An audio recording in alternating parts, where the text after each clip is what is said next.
Neng kong kết bok kết ruang yo ba perstun song pan yo na kam kloi ya kamet ka phat ka bokot ka bakhia ka internet ka ai shibon ka chingpha ki chingtep ladangi panun kam hakor kom ka padai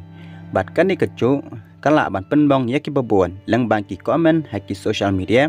kham tam mi ki politician ki ba amla show ban modur ka bala ban pen syong ngan ya kari ba ka chai ben rew hi bar ka wei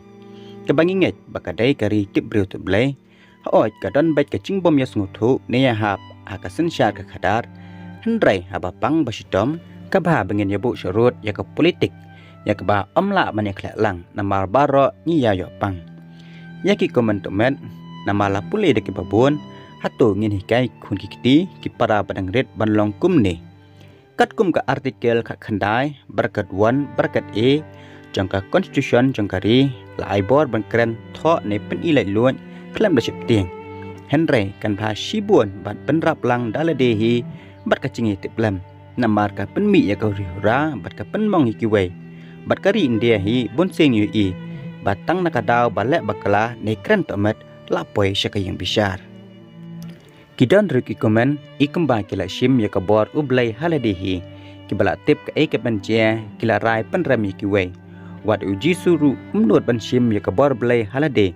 ya kane ensot na ka kitinu blai ka kitab uyones kal nong ka bapra hang ne ngin shem bakinung tho bat ki parisi kila wan lam ki breu ki baklem hakmat jisu kida ong halade ru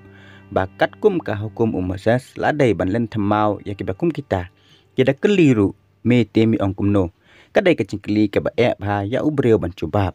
henrei ujisu ulodam hatbian ban yo yak cubab na ublehi ulo tho ru dala ka simprek ti hak khendau bat amdan batep haduk menta utho ayu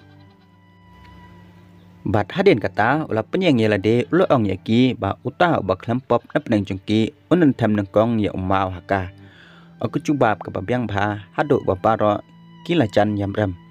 ujisu da kli ke breu ba sheno kita kinong mudui bat mano bla prem yaka ka breu ko cubab atrai amdan mano ru bat su ong haka ba uru uklam prem yaka kane ka chihikai ka kadau syai ba amdan mano ru bala ban bisyar yak an ublai